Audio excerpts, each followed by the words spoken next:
Damos el cordial buenos días al economista Alberto Acosta Burneo, distinguido analista económico, a quien de entrada le preguntamos, economista, en breves palabras y muy sencillas para que lo entienda la gente, ¿qué significa que ya estamos en recesión económica?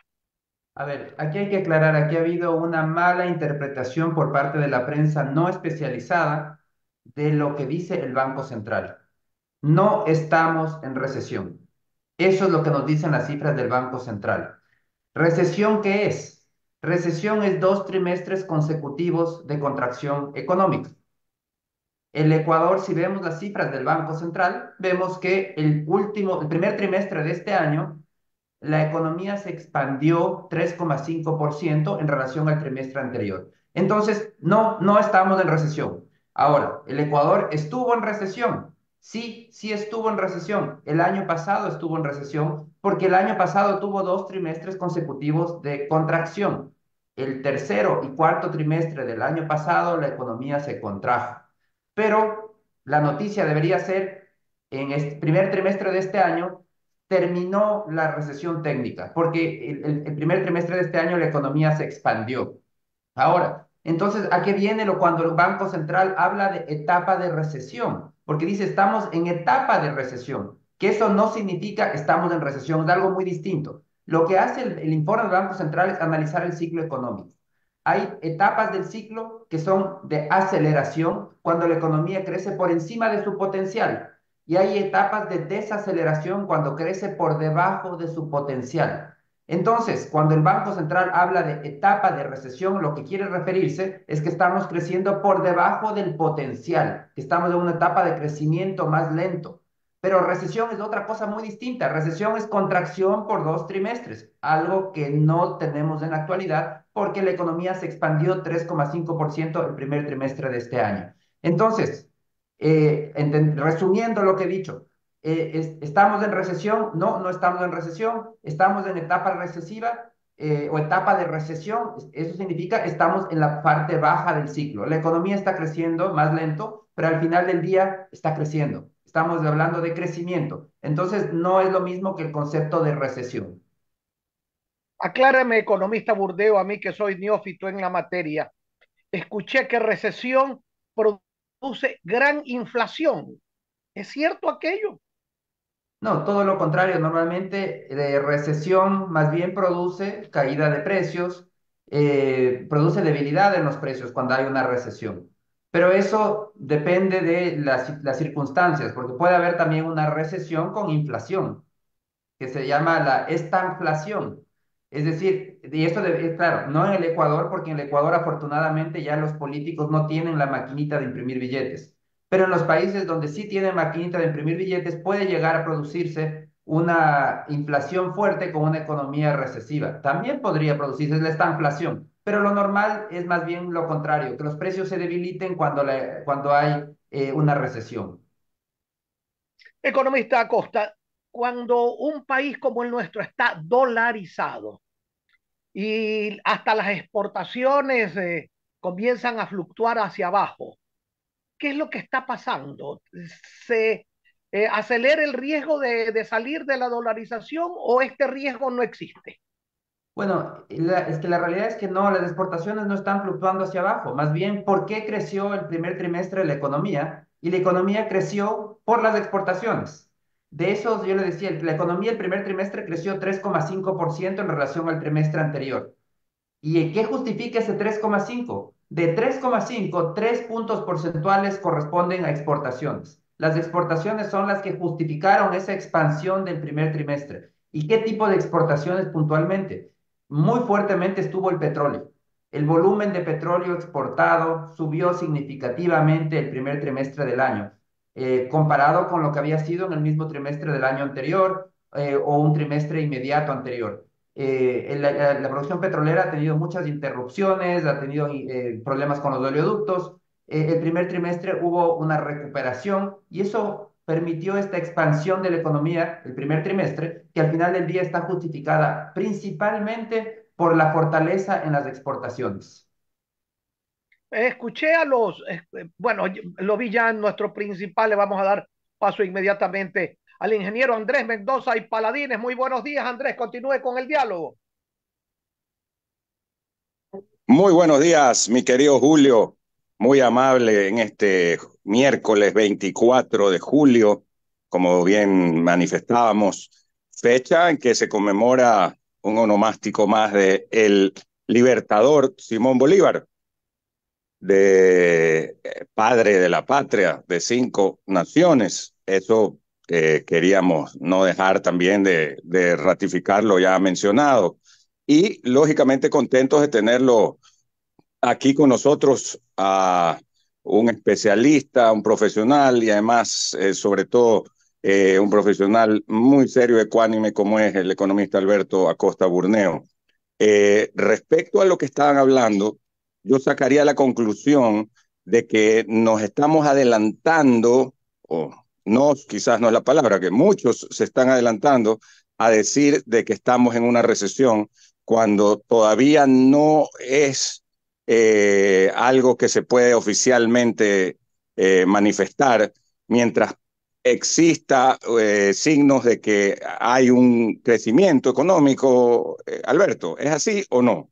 Lo que realmente está pasando es que se ve mal interpretado un informe del Banco Central. El informe del Banco Central habla del ciclo económico. El ciclo económico tiene fases de largo plazo, son periodos largos en donde la economía crece por encima de su potencial o por debajo de su potencial. Y lo que dice el Banco Central es que desde 2022 la economía está creciendo por debajo de su potencial. Y a eso es lo que el Banco Central llama etapa de recesión.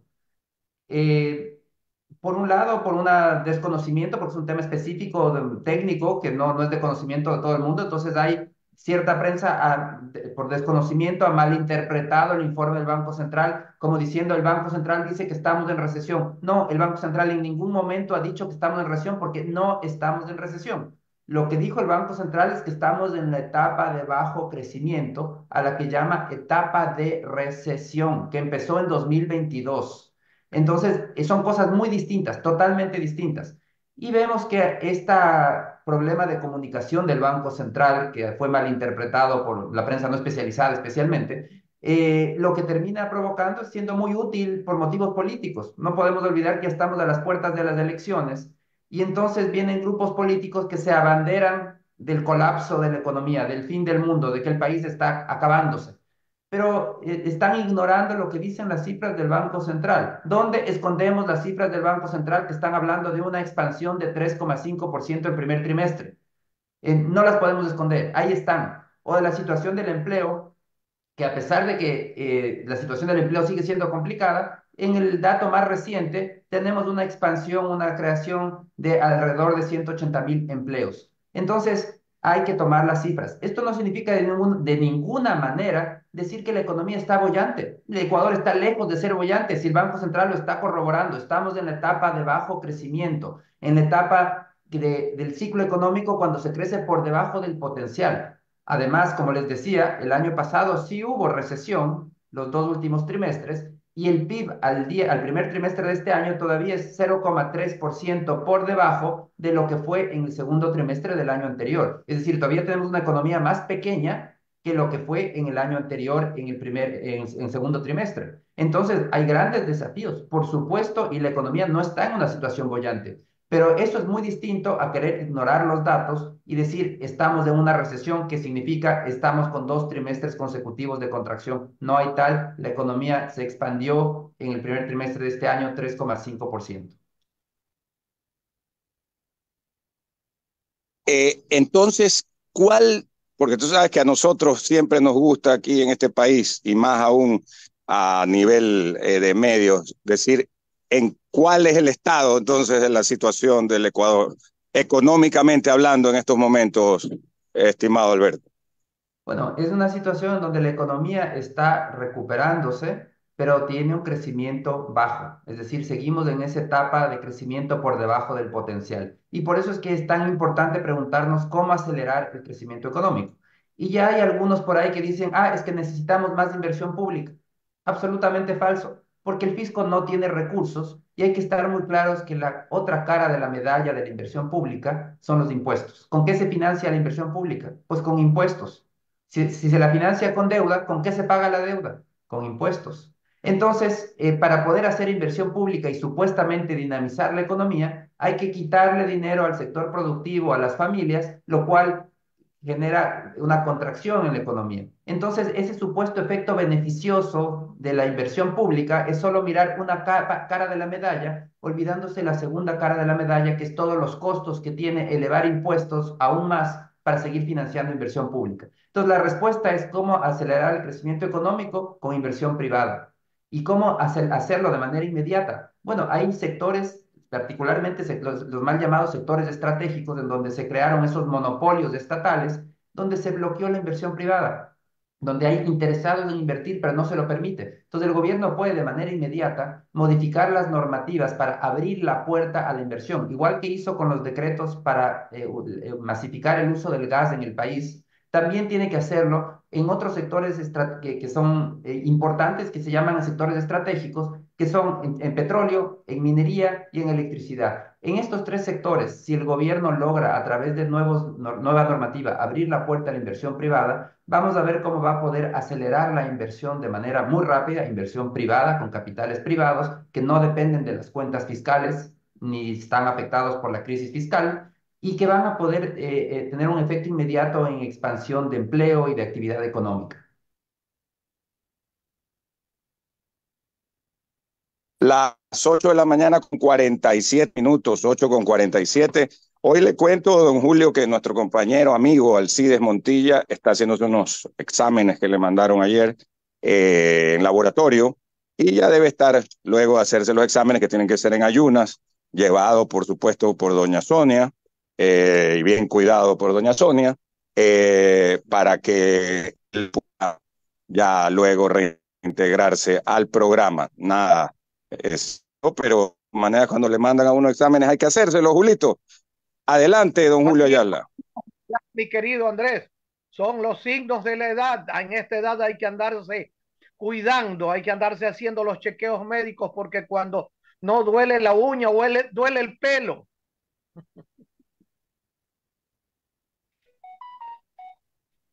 Así Así es. es, duele el pelo, duele el pelo. Además que no son baratos, ¿ah? No, especialmente los suyos son bien caritos, oiga. Son una inversión, son una inversión. Una buena inversión que usted ha hecho, pues ha cambiado totalmente su imagen, oiga. Oiga, muchas gracias, muchas gracias. Usted no necesita, pues. O sea que, No, por suerte. lo que yo necesito es conocer el tinte ese que usa nuestro querido compañero don Stalin Poveda, porque ese tinte sí es maravilloso. Sí lo ha visto usted a don Stalin, ¿no? Claro, pues Stalin, el hombre parece que tiene 48 años, está siempre como salidito del horno. ¿Lo ha visto? Que sale puchica, negro, azabache. Así es como el economista Alberto Acosta, que tiene el pelo bien negro, ¿ah? Usted no Pero se da cuenta.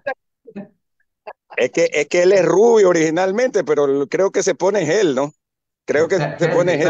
Ahí no Exactamente. hay, se pone gel, no hay recesión en el cabello del economista Acosta, está No, no, crecimiento lamentablemente permanente. en el cabello se ha llegado a la recesión, en la economía no, pero en el cabello sí. Adelante, don Julio Ayala Serra. Gracias. Economista, dígame una cosa. El país se conoce que está declinando la producción petrolera, que tiene que cerrar el campo ITT, que las mineras sacan la tierra mineral sin que el Ecuador sepa realmente qué es lo que sacan, que la minería ilegal exporta oro que no sale por el Banco Central ni es controlado por el Banco Central, que la corrupción por doquier aflora, que las bandas organizadas criminales nos tienen permanentemente en susto y han logrado hasta el cierre en muchos casos de los comercios. Con todo este panorama, ¿cuál es la salida, economista? Porque usted acaba de mencionar de que la inversión estatal prácticamente es imposible, y yo también lo creo así, pero hay una inversión estatal que se le podría llamar, como dice el pueblo, sin gas, es decir, sin que gaste, solamente asociándose con el sector privado para que haga obras grandes que generan trabajo y al mismo tiempo progreso. ¿Es posible aquello o no es posible? Porque se dice, por ejemplo, de que nosotros no podemos hacer contratos de prestación de servicios. Y yo veo que sí, en el gobierno del señor, creo que fue Moreno o Lazo, se hizo la concesión de la carretera a la península de Santa Elena. Funciona muy bien y nadie ha puesto el grito en el cielo. Sin embargo, hay otras cosas que se pueden hacer y no se hacen. ¿Por qué, economista?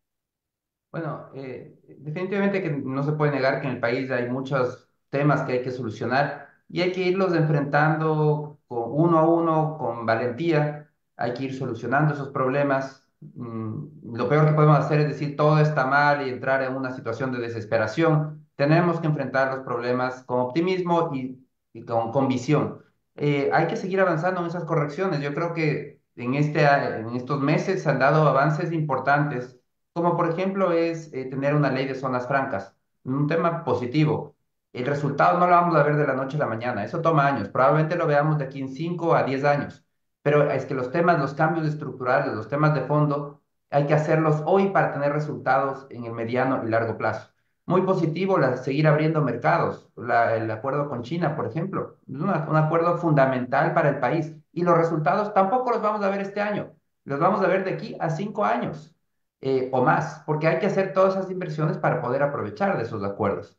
Se hizo una reforma a la ley de asociaciones público-privadas, precisamente para abrir la puerta a la inversión privada. Otro tema muy positivo que esperemos que se pueda concretar más capitales privados para hacer obras de infraestructura. Y de esa manera hay que seguir abriendo la puerta a la inversión, porque el grave problema del país son las barreras de entrada a la inversión. Es un país que se ha dedicado por años a bloquear la inversión privada, a cerrarle la puerta.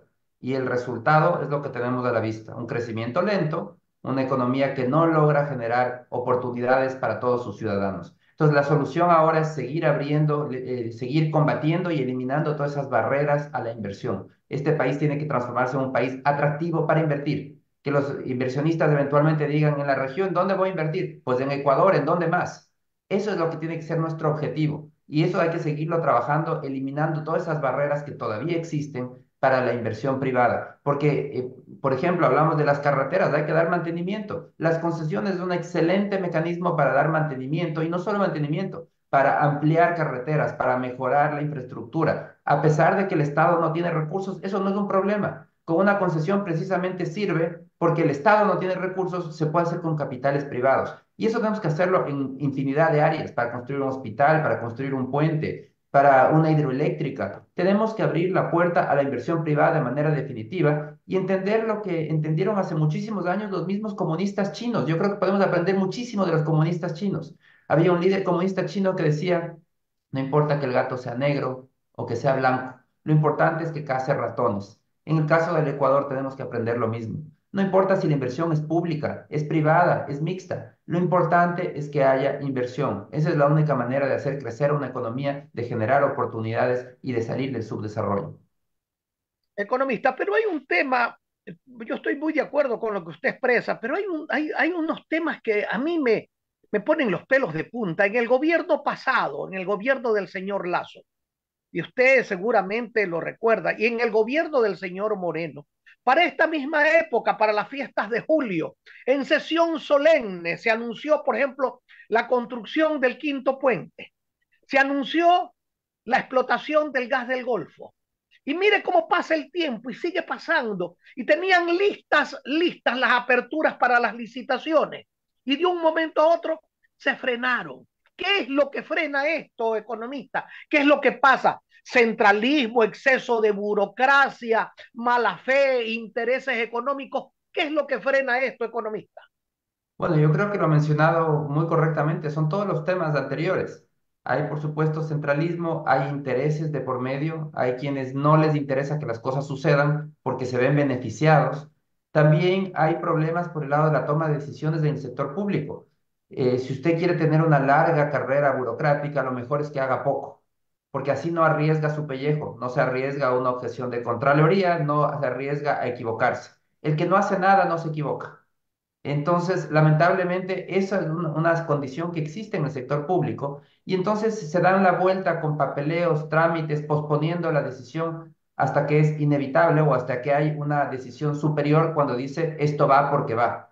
Pero no sucede eso en todos los temas. Entonces vemos cómo eso es parte de ese problema del estatismo que tiene el Ecuador, en donde el Estado está metido en todas las áreas y todo requiere de una autorización estatal para suceder.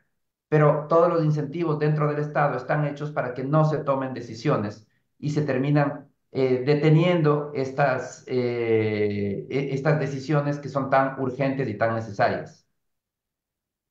Allá por el año 90, economista, escribí este libro con el economista Enrique Verduga Vallejo y dijimos, Ecuador, 4 males y una solución.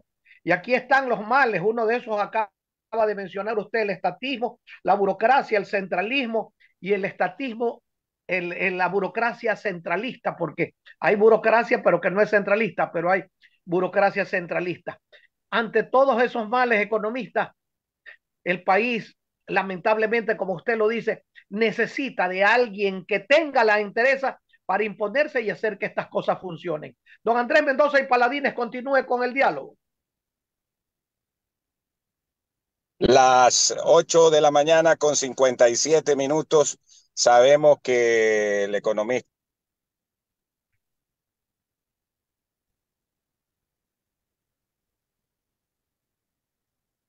A ver, parece que Por se un nos problema en cayó la la comunicación. comunicación. Sí, parece que se nos cayó la comunicación. Economista, tengo entendido que usted tiene compromisos previos, así que le queremos agradecer mucho por, como siempre, su buena orientación en los temas económicos que le da al país. Muy amable, buenos días. Muchísimas gracias, siempre es un gusto.